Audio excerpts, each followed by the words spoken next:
Virat chilli powder అన్ని రకాల వంటలకు పచ్చళ్లకు సరైన chilli powder. No colour, no chemicals. రాజకీయ కక్షలుండే అవకాశం ఏమైనా ఉందంటారా? నాకు శత్రువులు ఎవరూ లేరు.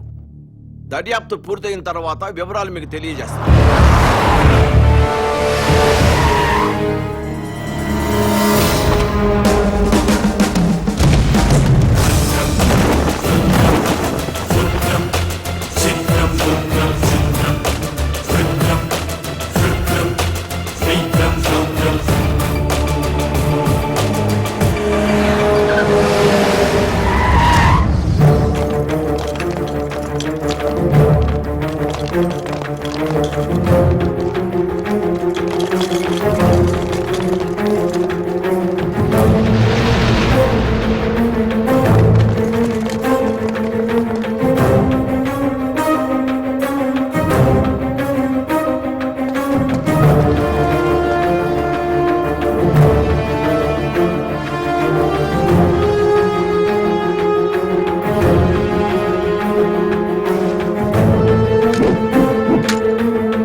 ఏం కావాలి నీకు? ముఖ్యమంత్రితో మాట్లాడాలి.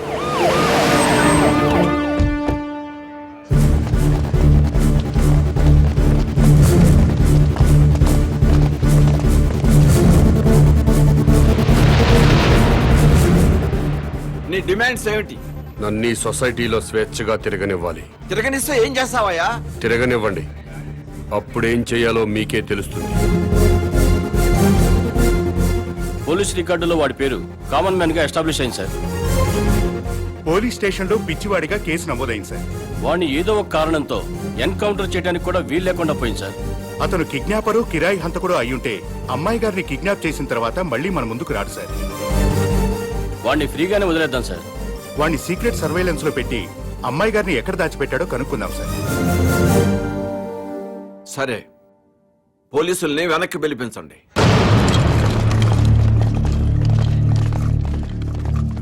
ఇక్కడంతా ఏదో మిస్టరీగా ఉంది దీప్తి. కిడ్నాపర్ ని వెంటనే అరెస్ట్ చేసే అధికారం ఉన్నా పోలీసులు ఎందుకు మౌనంగా ఉన్నారో, ముఖ్యమంత్రి ఎందుకు యాక్షన్ తీసుకోవటం లేదో అంతా మిస్టరీ అనే చెప్పొచ్చు దీప్తి. వాడు ఏ యాక్టివిటీ కోసం పబ్లిక్ లోకి వచ్చాడో సీక్రెట్ సర్వేలెన్స్ పెట్టండి. వాడిని ఫాలో అవ్వండి Sriram. Okay sir. Sir, police రికార్డుల్లో మీకు మెంటల్ అని ఉంది. మరి చూడడానికి బాగానే ఉన్నారు.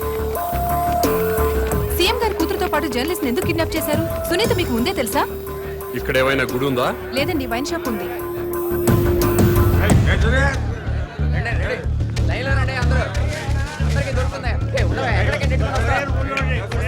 ఇది వరకు ఏరియాకు ఒక వైన్ షాప్ ఉండేది, కానీ ఇప్పుడు బజార్కు ఒక బ్రాందీ షాప్ పెట్టారు. అడిగిన వారికి అడిగినట్లుగా బ్రాందీ షాపులకి పర్మిషన్స్ ఇచ్చేస్తున్నారు. ఈ సిటీలో వైన్ షాపుల వల్లే సగం ట్రాఫిక్ జామ్ ఎక్కువ అవుతుంది. ఈ విషయంపై ప్రతిపక్షాలు ఎంత మొత్తుకున్నా ప్రభుత్వంలో చలనం లేదు. చలనం ఉండదు. ఇది మొద్దు నిద్ర ప్రభుత్వం. ఇది మొద్దు నిద్ర ప్రభుత్వం, పట్టించుకోని ప్రభుత్వం అంటున్న ప్రతిపక్ష నాయకుడితో పాటు మంత్రి గారు కూడా మనకి లైవ్ లో అందుబాటులో ఉన్నారు. నమస్తే జానకిరామ్ గారు. చెప్పమ్మా దీప్తి. సార్, మీతో మాట్లాడడానికి మంత్రి కోటేశ్వరరావు లైన్ లో ఉన్నారు, మాట్లాడండి. హలో దీప్తి. ఈ మంత్రికి ఈయన ఫ్రెండ్స్ కి తాగే అలవాటు ఉందని ప్రజలకు కూడా తాగే అలవాటు ఉంటుందా? అసలు సిగ్గుందండి మంత్రి గారికి? గుండె తరుక్కుపోతుందండి. దీప్తి, ఆ మంత్రి గారిని గుండె మీద చేసుకుని చెప్పాలని అధికారంలోకి రాగానే మద్యం కంట్రోల్ చేస్తా ఉన్నారు కదా, ఇప్పుడు ఏం చేస్తున్నారు? వీధికో షాప్ ఓపెన్ చేస్తారండి. ఏమండి, మా ప్రభుత్వం పుట్టాకే మద్యం పుట్టిందా? అంతకుముందు ప్రభుత్వ హయాంలో మందు షాపులు లేవా? బెల్ట్ షాపులు లేవా? మేం ప్రజల ఆరోగ్యం పట్ల నిబద్ధతతో ఉన్నాం కాబట్టి మా ప్రభుత్వం రాగానే సారాన్ని నిషేధించి కేవలం వైన్ షాపులకే లైసెన్సులు ఇచ్చాం. కరెక్టే. ఇంటికో ఉద్యోగం బదులు ఇంటికో బ్రాంతి షాప్ పెట్టుకొని పర్మిషన్ ఇచ్చారు. ఏం మాట్లాడుతున్నారండి మీరు? ఏమైనా అర్థం ఉండి మాట్లాడుతున్నారా? అంటే కళ్ళ ముందు కనిపిస్తే 2 పెగ్గులు తాగేవాడు కూడా ఫుల్ బాటిల్ తాగేస్తాడా? ఎందుకు తాగరు? డెఫినెట్ గా తాగుతారండి. ఆ మాటకు వస్తే నేను మన కళ్ళ ముందు ఇంట్లో 50 కిలోల బియ్యం ఉన్నాయి. మనం రోజు 1 కిలో బియ్యం అన్నం వండుకు తింటామా? కళ్ళ ముందు ఉన్నాయి కదా అని చెప్పి 50 కిలోలు ఒకసారి వండుకు తినేస్తామా? కళ్ళ ముందు పెళ్ళం ఉంది. సంసారపక్షంగా ఏ రాత్రి పూట గుట్టుగా కాపురం చేస్తాం. కళ్ళ ముందు కత్తులు ఆయన పొడి చేసుకుంటామా? కళ్ళ ముందు బార్బర్ షాప్ ఉందని అదే పదిగా గడ్డాలు తీసేసుకుంటామా? హలో హలో ప్రజల్లో పద్ధతి క్రమశిక్షణ ఉండాలి గాని కళ్ళ ముందు కనిపిస్తే నాశనం అయిపోతారా?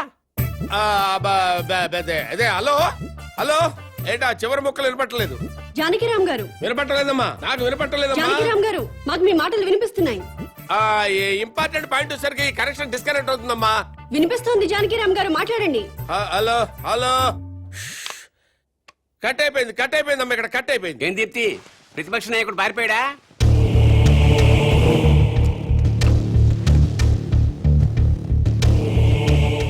మీరు కామన్ మ్యాన్. నమస్కారం అండి. నమస్తే. నేను కొత్తగా వ్యాపారం స్టార్ట్ చేయబోతున్నాను. అవునా, చాలా సంతోషం అండి. Best of luck. మీరే వచ్చి రిబ్బన్ కట్ చేయాలి. నేనా? అవును. మహాభాగ్యం. లొకేషన్ ఎక్కడండి?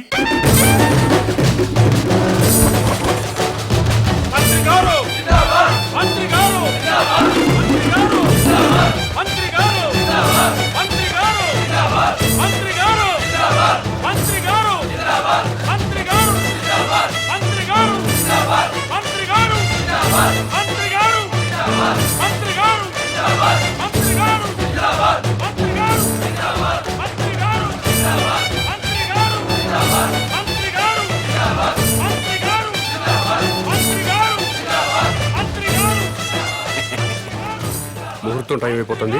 ముందుగా నేమ్ బోర్డు ప్రారంభోత్సవం చేయండి.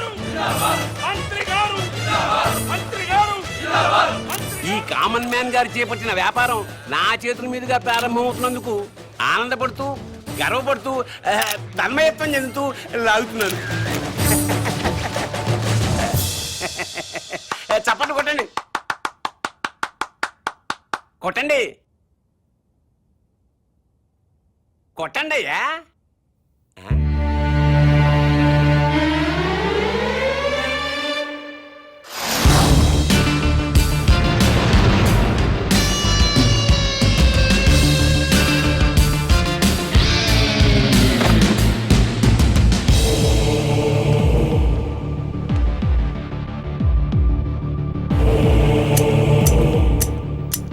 ఏంటి సార్ ఇది? కత్తెర. ఇదిగా సార్ అది వ్యాపారం. ఇదేం వ్యాపారం సార్? రిబ్బన్ కట్ చేయండి, మీకే తెలుస్తుంది.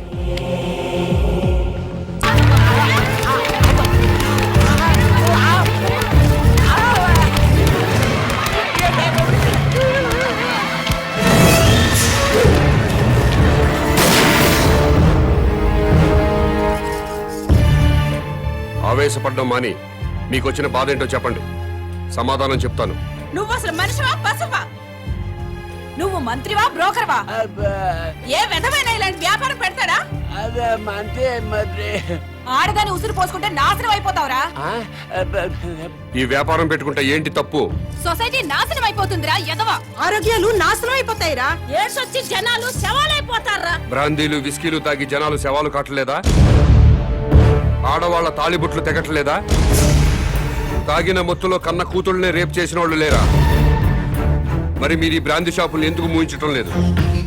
దేశం మొత్తం మందు అనేది లేకుండా ఎందుకు చేయట్లేదు? ఈ సిగరెట్లు తాగి ఊపిరితిత్తులు పాడైపోయి చాలా మంది చస్తున్నారు. పాన్ పరాగులు, గుట్కా ప్యాకెట్లు తింటున్నారు. ఎంతో మంది నోటి క్యాన్సర్తో చస్తున్నారు. వీటిని బ్యాన్ చేయమని మీరు ఎందుకు ఉద్యమాలు చేపట్టడం లేదు? ఈ సమాజంలో వ్యభిచారం ఎంత ప్రమాదమో బ్రాందీ, సిగరెట్లు, గుట్కాలు కూడా అంతే ప్రమాదం. మీరు ప్రజలు మేలు కోరే ప్రజా సంఘాలు అయితే వీటన్నిటినీ దేశంలో లేకుండా చేయండి. అప్పుడు నేను ఈ వ్యాపారం మానుకుంటాను. మీరు చెప్తున్న మందు షాపులు, సిగరెట్లు, గుట్కా వ్యాపారాలు ప్రభుత్వ పర్మిషన్ తీసుకుని లీగల్ గా పెట్టుకునేవి. మీ వ్యాపారానికి పర్మిషన్ లేదే. నాకు కూడా పర్మిషన్ ఇప్పించండి సార్. ప్రభుత్వం పర్మిషన్ ఇచ్చాక పెట్టుకోండి, అప్పటిదాకా మూసుకోండి. ముందుగా ప్రభుత్వ పర్మిషన్ లేకుండా అక్రమంగా కట్టుకున్న ఇళ్లను క్రమబద్ధీకరణ చేయట్లేదా? అలాగే నా వ్యాపారాన్ని కూడా క్రమబద్ధీకరణ చేయండి. త్వరలో ఈ వ్యాపారానికి స్టేట్ మొత్తం బ్రాంచీలు పెడుతున్నా. బెల్ట్ షాపులు కూడా తెరుస్తా. ఈ వ్యాపారానికి belt షాపులా? Don't ask where I am. Yes, I'll let you know everything detailedly. Hello, ఏంటి? టాయిలెట్ కి వెళ్ళాలి. వెళ్ళు. బాంబ్ తో ఎలా వెళ్ళను?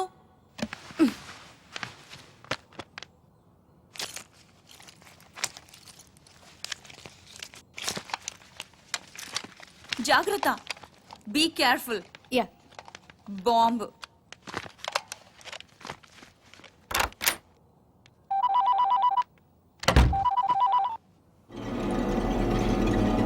అవును.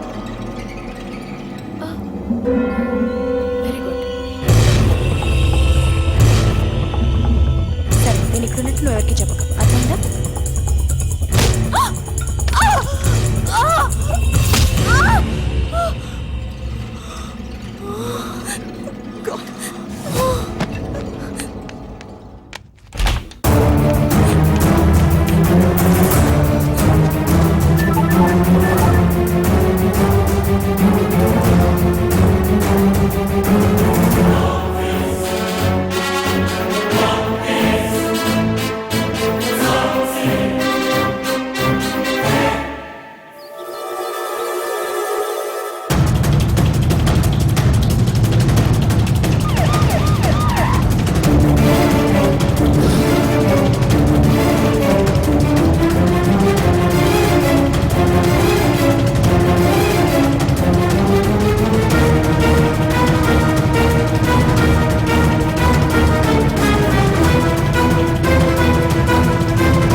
ఎప్పుడు పారిపోను.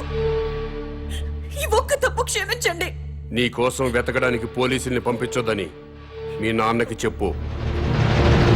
డాడీ ప్లీజ్ నా కోసం పోలీసుల్ని పంపించొద్దు. ప్లీజ్ పంపించొద్దు.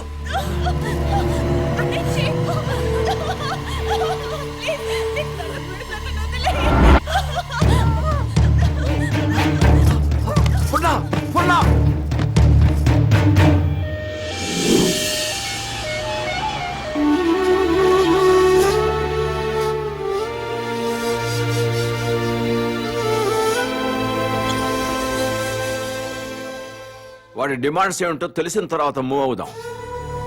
అప్పటి వరకు అమ్మాయిని గురించి వెతకటం మానేయండి. అలాగే సార్. కూతురు కిడ్నాప్ అయిందన్న ఆందోళనతో సీఎం గారు అలా చెప్పుంటారు. కనీసం కామన్ మ్యాన్ అనేవాడు ఎవడో తెలుసుకోవటం మన డ్యూటీ. వాడిని ఫాలో అవ్వండియ్యా. ముఖ్యమంత్రి గారమ్మాయి కిడ్నాప్ ఉదంతం రాష్ట్ర రాజకీయాలని కుదిపేస్తోంది. కిడ్నాపర్ ని పట్టుకోలేకపోవడం సిగ్గుచేటని ప్రతిపక్షాలు దుమ్మెత్తిపోస్తున్నాయి. ఈ విషయం గురించి చర్చించడానికి మంత్రి లోకేశ్వరరావు, ప్రతిపక్ష నాయకుడు జానకిరాం లైవ్ లో సిద్ధంగా ఉన్నారు. మంత్రి గారు నమస్తే. నమస్తే. చెప్పు దీప్తి. ముఖ్యమంత్రి గారి కూతురి కిడ్నాప్ గురించి మీతో మాట్లాడడానికి ప్రతిపక్ష నాయకులు జానకిరాం ఫోన్ లైన్ లో సిద్ధంగా ఉన్నారు. ఏం మాట్లాడతాడంట? మాట్లాడమను. మానభంగం జరుగుతుంది ఒక ఆడకూతురు కాదండి, ఒక రాష్ట్రానికి, ఒక ప్రభుత్వానికి, ఒక అసమర్థతకి. నీ బాధ చూస్తాంటే ఆ మానభంగం నీకు జరిగిందనుకుంటున్నా. రాష్ట్రంలో 1,00,000 మంది పోలీసులు ఉన్నారు, ఒక కిడ్నాపర్ ని పట్టుకోలేరండి. మీరు ప్రభుత్వంలో ఉన్నప్పుడు కిడ్నాపులు జరగలేదా? మానభంగాలు జరగలేదా? భూకబ్జాలు జరగలేదా? వాళ్ళందరినీ పట్టుకున్నారా? చెప్పోయా. Hello hello. ఈ హలో హలో డ్రామాలు చాలా చూసాం గానీ పాయింట్కి రా. హలో, మైక్ మైక్ పని చేయటం లేదు. నీకేం పని చేయవని మాకు తెలుసు గానీ ఓ పని చెయ్యి. నిన్న ఒక వారం రోజులు ముఖ్యమంత్రిని చేస్తాం. కిడ్నాప్ అయిన ముఖ్యమంత్రి కూతురుని తీసుకొస్తావా? నువ్వు తీసుకొస్తే మేము రాజకీయ సన్యాసం చేస్తాం, లేకపోతే నువ్వు రాజకీయ సన్యాసం చేస్తావా? చెప్పు. చేస్తాను. నన్ను ముఖ్యమంత్రి చేయండి. నువ్వు కూడా సీఎం అయిపోదామనే. ఏంటి ఎలసలు గెలకుండానే 24 గంటల కల గంటలో అమ్మాయి నేను ఇక్కడ తీసుకొస్తాను, లేకపోతే నా రాజకీయ జీవితానికి కరెంట్ ఇప్పుడే పోవాలా? అమ్మ టైం అంటూ లేదురా, ఎప్పుడు తీసేస్తున్నారు. ఏ ప్రభుత్వం అయినా కావాలని పవర్ కట్ చేయదు బ్రదర్. రాష్ట్రంలో అందరి అవసరాలు తీర్చాలి కదా. పవర్ ఉన్నంతలో రైతులకు ఇవ్వాలి, ఇండస్ట్రీలకు ఇవ్వాలి, గ్రామాలకు అందించాలి. కాబట్టి కరెంటు పోయినప్పుడల్లా ప్రభుత్వాన్ని తిట్టుకోవడం కరెక్ట్ కాదు బ్రదర్. Good night.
మొత్తం పవర్ కట్ చేశారు కదా? అవును సార్. మరి సెంటర్ లో ఉన్న మంత్రి గారింటికి పవర్ ఎందుకు కట్ చేయలేదు? కట్ చేసాం సార్, బట్ మంత్రి గారింటికి జనరేటర్ ఉంది.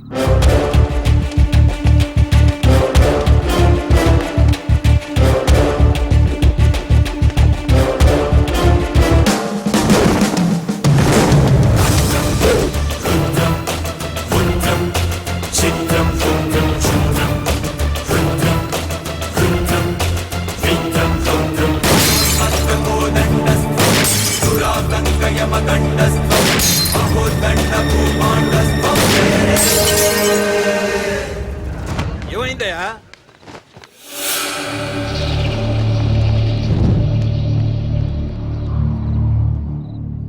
ఎవడండి వీడు? చీఫ్ మినిస్టర్ కూతుర్ని కిడ్నాప్ చేసింది వీడే.